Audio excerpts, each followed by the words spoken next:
یہ کچھ centripetal force کی ایگزامپلز ہیں. Spinning a ball on a string اور ٹویرلنگ اے لیسو، یعنی اسپورٹس پرسنز جو ہوتے ہیں اس طرح سے بال کو جو اسپن کرتے ہیں وہ بھی اسی قانون پر عمل کرتے ہیں. ٹرننگ اے کار، جب کوئی کار ٹرن لیتی ہے گول راستے پر تو وہاں پر بھی سینٹریپیٹل فورس کام کرتی ہے. سینٹر آف روٹیشن یعنی مرکز ہوتا ہے وہاں پر. Going through a loop on a roller coaster, جب ہم کوئی لوپ میں رولر کوسٹر پر جاتے ہیں، جیسے میں ابھی آپ کو بتا رہی تھی امیوزمنٹ پارک کی رائڈز، رولر کوسٹرز جو ہوتے ہیں، ان تمام میں بھی سینٹریپیٹل فورس کام کرتی ہے. پلانٹس آربیٹنگ اراؤنڈ دا سن، جو پلانٹس ہے زمین کے اطراف چاند گردش کر رہا ہے اور ہماری زمین سورج کے اطراف گردش کر رہی ہے، تو سورج میں بھی ایک طرح کی کشش ہوتی ہے جو ان تمام سیاروں کو کھینچے رکھتی ہے، جس کی وجہ سے سیارے اپنے اپنے مدار پر گردش کرتے ہیں. آپ جانتے ہیں کہ زمین کا قدرتی ذیلی سیارہ چاند ہے. زمین کے اطراف ایک مخصوص مدار میں چاند گردش کرتا ہے، یعنی اس کی سمت مسلسل بدلتی رہتی ہے. تو کیا اس پر کوئی قوت مسلسل عمل کر رہی ہے؟ اس قوت کی سمت کون سی ہوگی؟ اگر ایسی قوت نہ ہوتی تو پھر چاند کی حرکت کیسی ہوتی؟ کیا ہمارے نظام شمسی کے دوسرے سیارے سورج کے اطراف بھی ایسے ہی گھومتے ہیں؟ کیا ان پر بھی کوئی قوت عمل کرتی ہے اور اس کی سمت کیا ہوگی؟ ہے نا، یہ تمام سوالات ہمارے ذہن میں آتے ہیں.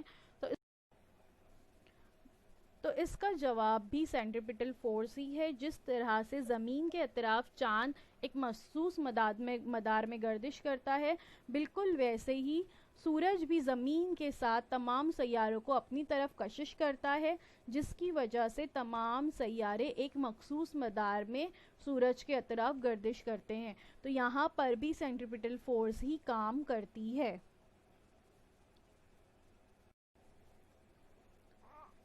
یہ جوہانس کیپلر ہیں. جوہانس کیپلر ایک جرمن ماہر فلکیات اور ریاضی داں تھے. سن 1571 میں ان کی پیدائش ہوئی. سن 1630 میں یہ وفات پا گئے. جوہانس کیپلر نے سب سے پہلے یہ بتایا کہ سیاروں کی گردش جو ہے کچھ مخصوص اصولوں کے تحت ہوتی ہے. قدیم زمانے سے انسان سیاروں کے مقامات کا مشاہدہ کرتا آ رہا ہے. گیلیلیو سے پہلے یہ مشاہدات صرف آنکھوں سے کیے جاتے تھے، کیونکہ اس کے پہلے دوربین موجود نہیں تھی. گیلیلیو نے دوربین کی ایجاد کی ہے نا. 16ویں صدی تک سیاروں کے مقامات اور حرکت کے متعلق بہت سی معلومات حاصل ہو گئی تھی. جوہانس کیپلر نامی سائنسدان نے ان تمام معلومات کا مطالعہ کیا تو انہیں پتہ چلا کہ سیاروں کی حرکت کچھ مخصوص اصولوں کے تحت ہوتی ہے، اور انہوں نے سیاروں کی حرکت کے متعلق 3 قوانین بیان کیے جنہیں کیپلر کے قوانین یا کیپلرز لا کہا جاتا ہے. انہوں نے سن 1600 میں پراگ میں مشہور ماہر فلکیات ٹائکو براہے کے مددگار کے طور پر کام کرنا شروع کیا. سن 1601 میں ٹائکو براہے کی اچانک موت کے بعد کیپلر کو ان کے عہدے شاہی ریاضی داں پر ترقی دی گئی، یعنی وہ اس دور میں شاہی ریاضی داں بن گئے. براہے کے ذریعے کیے گئے سیاروں کے مقامات کے مشاہدہ کا استعمال کر کے کیپلر نے سیاروں کی حرکت کے قوانین تیار کیے. انہوں نے علم فلکیات پر بہت ساری کتابیں بھی لکھی اور ان کا یہ کام آگے نیوٹن کو ثقلی کشش کے قوانین بیان کرنے میں بہت زیادہ مددگار ثابت ہوا. کس طرح سے مددگار ثابت ہوا وہ ہم آگے دیکھیں گے. کیپلرز لا، کیپلر نے جو 3 قوانین بیان کیے سیاروں کی حرکت کے متعلق، اسے کیپلرز لا آف پلانیٹری موشن کہا جاتا ہے. کیپلر کا پہلا قانون، کیپلرز فرسٹ لا، سیارے کا مدار جو ہوتا ہے وہ بیضوی ہوتا ہے اور سورج اس مدار کا ایک نقطۂ ماسک ہوتا ہے. جیسے کہ ہم شکل میں دیکھ سکتے ہیں کہ ایک سیارہ سورج کے اطراف گردش کر رہا ہے، تو جو گردش کرنے کا اس کا راستہ ہوتا ہے وہ بیضوی ہوتا ہے. مدار کہتے ہیں اس راستے کو جس راستے پر سورج جو ہے سورج کے اطراف سیارے گردش کرتے ہیں. تو یہ کہا جا رہا ہے یہاں پر کہ یہ جو راستہ ہوتا ہے یہ ہمیشہ بیضوی ہوتا ہے. بیضوی شکل، اوول شیپ، تصویر میں آپ دیکھ سکتے ہو کس طرح سے ہوتا ہے. انڈا جو ہوتا ہے وہ بیضوی شکل کا ہوتا ہے. سمجھ میں آیا آپ کہ اب بیضوی شکل کس طرح سے ہوتی ہے. تو یہاں پر سورج کو ایس سے بتایا گیا ہے، آپ تصویر میں دیکھ سکتے ہو ریڈ کلر کا ڈاٹ جو بتایا گیا ہے، سورج ایس سے بتایا گیا ہے، اور سیارے کو جو ہے اے سے بتایا گیا ہے. اور یہ اے کے بعد بی سی ڈی ای اور ایف الگ الگ وقت میں اس سیارے کے مقام ہیں جہاں سے ہوتے ہوئے وہ دوبارہ اے مقام تک جو ہے پہنچتا ہے. تو یہ ہے کیپلر کا پہلا قانون. کیپلر کا دوسرا قانون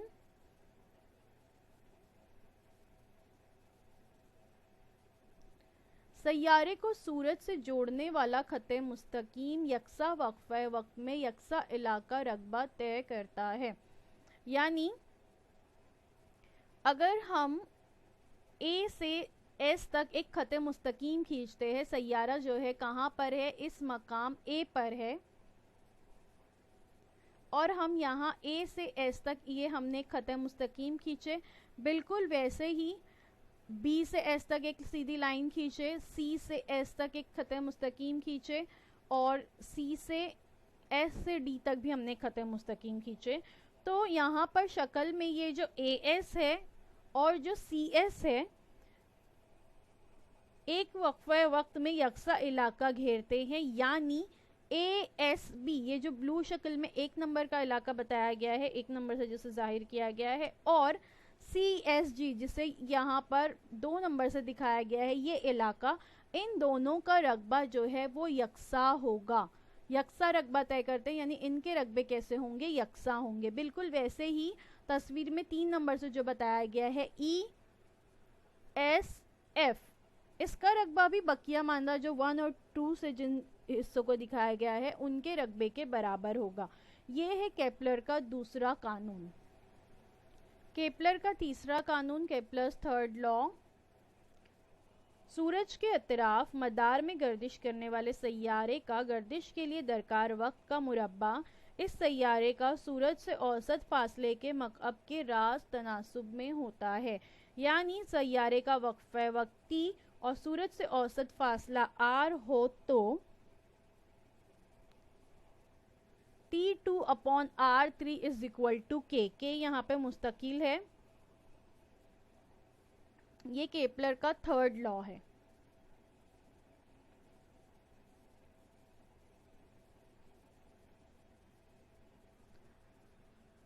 مندرجہ بالا تمام مشاہدات، جو ابھی ہم نے تمام مشاہدات اور کیپلر کے قوانین کو دیکھے، اس کو ذہن میں رکھتے ہوئے نیوٹن نے کشش ثقل کا کائناتی قانون بنایا. Newton's universal law of gravitation جسے کہا جاتا ہے. کیا ہے چلیے دیکھتے ہیں. نیوٹن کا کشش ثقل کا کائناتی قانون: کائنات کا ہر ایک جسم دوسرے ہر جسم کو مقررہ قوت سے کشش کرتا ہے. یہ قوت ایک دوسرے کو کشش کرنے والے اجسام کی کمیتوں کے حاصل ضرب کے تناسب میں اور ان کے درمیان فاصلے کے مربع کے معکوس تناسب میں ہوتی ہے. یعنی کائنات کا جو ہر ایک جسم ہے وہ دوسرے جسم کو مقررہ قوت سے کیا کرتا ہے، کشش کرتا ہے، اپنی طرف کھینچتا ہے. اور یہ قوت ایک دوسرے کو کشش کرنے والے اجسام کی کمیتوں کے حاصل ضرب کے تناسب میں ہوتی ہے. یعنی جو ان کا وزن ہوگا اس کے حاصل ضرب کے تناسب میں، اور ان کے درمیان کا جو فاصلہ ہے اس کے مربع کے معکوس تناسب میں ہوتی ہے. سمجھتے ہیں اسے. شکل میں M1 اور M2 کمیت والے 2 اجسام دکھائے گئے ہیں. ان کے درمیان کا فاصلہ D ہے اور ان 2 اجسام کے درمیان قوت کشش F ہے. ٹھیک ہے. اس کو ریاضیاتی طور پر اس طرح سے لکھا جائے گا کہ F is equal to G M1 M2 upon D2. G یہاں پر ایک مستقل ہے جسے کائناتی مستقل کہتے ہیں.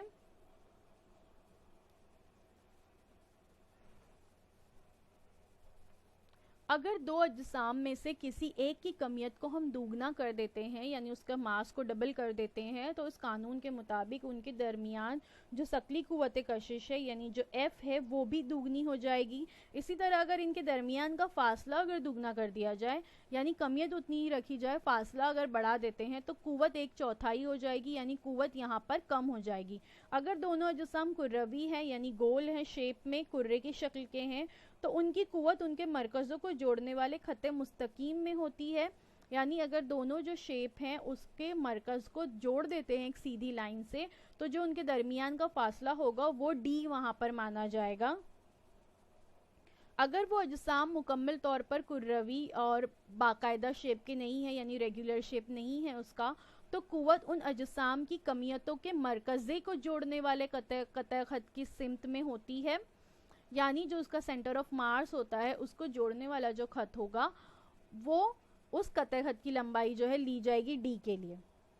اب کیا ہوتا ہے سینٹر آف مارس؟ کسی جسم کا مرکز کمیت یعنی سینٹر آف مارس اس جسم کے اندر یا باہر ایک ایسا نقطہ ہوتا ہے جس پر جسم کی ساری کمیت یعنی ماس اس کا مرکوز ہوتا ہے.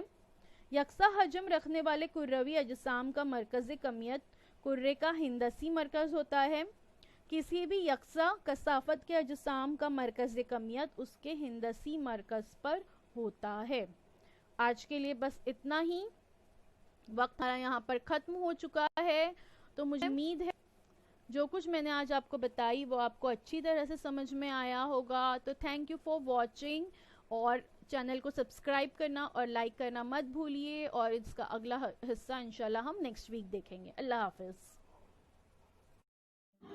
تو بچوں مجھے امید ہے جو کچھ آج آپ کو پڑھایا گیا وہ آپ کو اچھی طرح سے سمجھ میں آیا ہوگا, اور اگر آپ کو نہیں سمجھ میں آیا ہے تو ہمارا یہ ویڈیو یوٹیوب پر بھی اویلیبل ہے, آپ اسے دوبارہ سے جو ہے دیکھ سکتے ہیں. اور اپنے ساتھ جو ہے اپنی ٹیکسٹ بک ضرور رکھیے تاکہ آپ کو جو ہے تمام پوائنٹس اچھی طرح سے سمجھ میں آئے. تو اب آپ لوگوں سے انشاءاللہ اگلے ہفتے ایک نئے ویڈیو میں ملاقات ہوتی ہے. اللہ حافظ.